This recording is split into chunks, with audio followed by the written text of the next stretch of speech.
places. And as this facility develops, there's no reason that we can't see the same kinds of things happening right here in Northumberland County. And in order to make that happen, it doesn't, if you talk to the folks at Hatfield McCoy, it didn't just happen. You know, they had a very distinct and defined process by which they tried to move the businesses to understand the new users that were coming in, to understand what was going on at their facilities, and to create business enterprises that were going to meet the needs of those folks. And so the intent with this is that we create this vision that communities in this region surrounding the Anthracite Outdoor Adventure area will be uniquely branded in association with this facility and effectively promoted to increase the patronage and tourism. And what we're saying is that when the Anthracite Outdoor Adventure area is publicized, people need to see that it doesn't just mean the facility that's out there where people go to, but it means Shamokin and Trevorton and Cole Township and Zerby and all the townships and Mount Carmel and everywhere around, so that when they come here, they're coming to the region, and they know that when they get here, that's what they're getting. We look at how businesses have adapted to the new tourist market and work to accommodate their personal needs and their vehicles. As folks come in from outside of the area to use this, whether it's equestrian uses, and I think particularly of those that have unique vehicle needs, the equestrians with horse trailers that are pulled in the larger vehicles, with the OHVs that are pulling all kinds of sizes of vehicles as they come in that have different size requirements. All those people are coming in and need to be able to get into a gas station. A gas station that's got too low a canopy is going to be a problem. A gas station where you can't make the turn with big trailers is going to be a problem. And so the businesses need to be ready to adapt to those kinds of things. Additionally, the region needs to offer a full range of business opportunities that's going to meet the needs of these residents when they come in.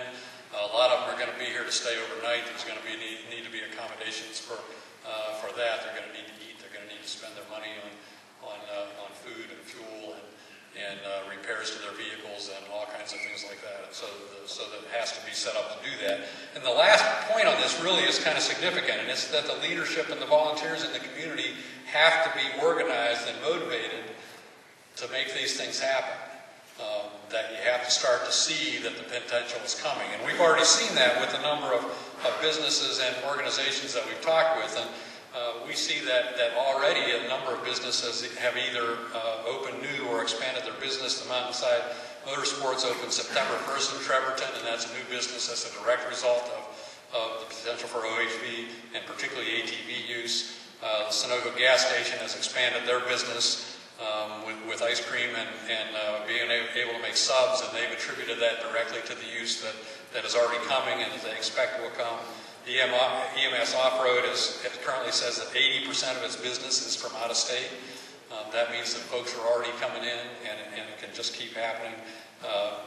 You may all know that the storage facilities and rental cottages in Zerby Township, that they approached the township to vacate a couple of streets and help them so that they can develop an area there where the scrapyard was and install some of those things. We've also talked with a number of other individuals who aren't ready and willing to commit yet, but we've heard about campgrounds that may go in and equestrian facilities that may be there to support this and a number of other things. So I think we're on the right track with the economic development that this has for potential.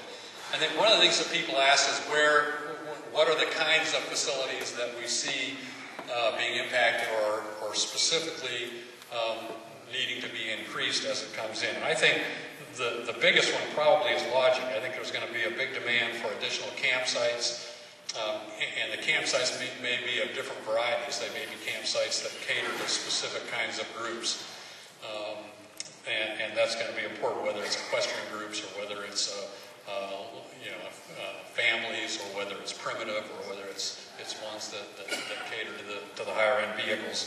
I think bed and breakfasts are going to be a good possibility. Perhaps even a lodge that's a 6 or 8 room lodge that can easily go in somewhere near the area, and of course then the possibility of hotel motel.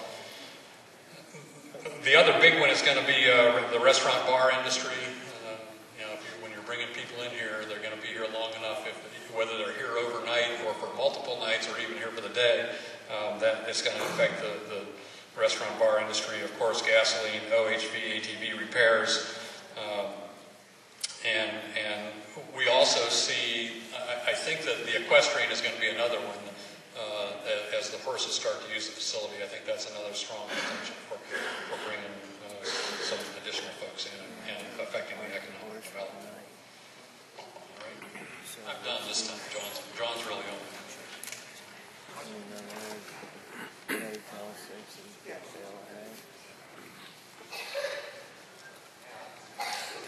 For those of you that weren't here at the first public meeting, we had maps posted on the wall that meeting, and they're posted here again today. They are the square maps with the red properties, and it's projected up on the screen behind me. And though the red properties indicate the parcels that are county-owned that are being considered for the Anthracite Outdoor Adventure area, to orient you, in the center of the map, above the red parcels, is Shamokin, and then we have Trevorton on the western side, and we have Locust Gap on the eastern side of the facility that's being proposed. The yellow parcels are county-owned parcels that we had identified, but are not being proposed for the Anthracite Outdoor Adventure area to be included in the concept. In terms of the concept is the beginning of the master planning process. What we're doing is we're beginning to identify the various areas of the property and what the intended uses potentially could be in those areas. Our goals for this process is to make sure that we're a good neighbor from a security perspective, from a dust control perspective, from a sound control perspective. That we're providing world-class recreation opportunities in a family-oriented environment. If you go and you look at the studies and the economic studies and the user surveys that are completed for these facilities, you'll see that it's surprisingly, there's a high level of participation from families in these types of facilities. So we're really focused on that, and I want to emphasize world-class. There's no reason, given the property that you have here, the terrain that's here, the amount of land that's here, that it can't be a world-class facility that's nationally and internationally known as an attraction for enthusiasts. We want to make sure that we're meeting the needs of the motorized and the non-motorized communities in an environmentally and sustainable manner. From an environmental perspective, ensuring that we're leaving the land better with the implementation of the facility than it is today. From a sustainable perspective, again, addressing environmental sustainability, but also financial sustainability of the facility as we move forward. And then really instituting conservation, environmental, and habitat improvement efforts as part of the process. The Bureau of Abandoned Mine Reclamation, which is a bureau of the Pennsylvania Department of Environmental Protection, is interested in reclaiming some of the former mine sites and the mining hazards in particular that are located on the properties. And we can do that, but we can take it to the next level by doing that from a conservation perspective. In terms of the proposed uses, this slide is very difficult to read from where you are, but I'll summarize it. There are many types of uses that have been put out there through the public comment, through the key person interviews, from the steering committee member participation. We're looking at providing visitor center and office building, camping areas, restrooms and showers, parking, potentially storage facilities for trailers, ATV, OHM loading ramps. If you put your ATV on your pickup truck at home, how do you get it off when you get out to the site? Safety and training facilities.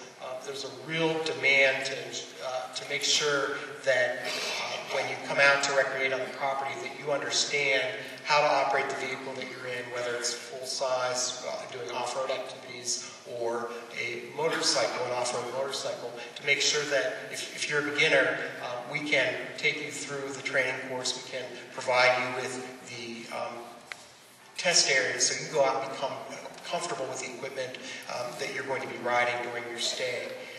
Picnic areas, family and group gathering areas, good signage and maps. I believe, as I recall, I think it's about 13 miles from one end to the other on this particular piece of property. And so we want to make sure you understand where you are and how to get back at the end of the day. Trails with diverse skill and riding experiences, trails of various types and lengths, trails with varying degrees of difficulty. We want trails that are cruising trails, we want trails for beginners, we want trails for the intermediate level, and then we want trails for those that are out there really looking for a challenging ride, depending on whether that's a motorized aspect or a non-motorized aspect. We talk about single-track mountain bike trails. We can create beginner single-track mountain bike trails, and we can create expert single-track mountain bike trails.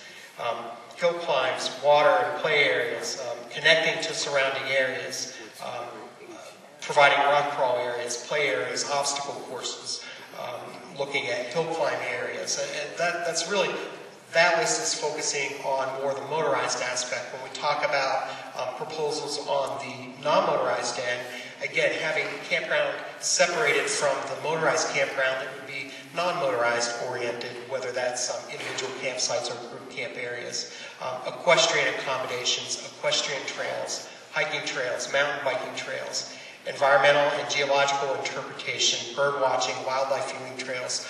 At the Novak workshop yesterday, there was an attendee there that talked about rock and mineral collecting, and that was a use that we hadn't heard of until this point. Hunting as an important activity on the site.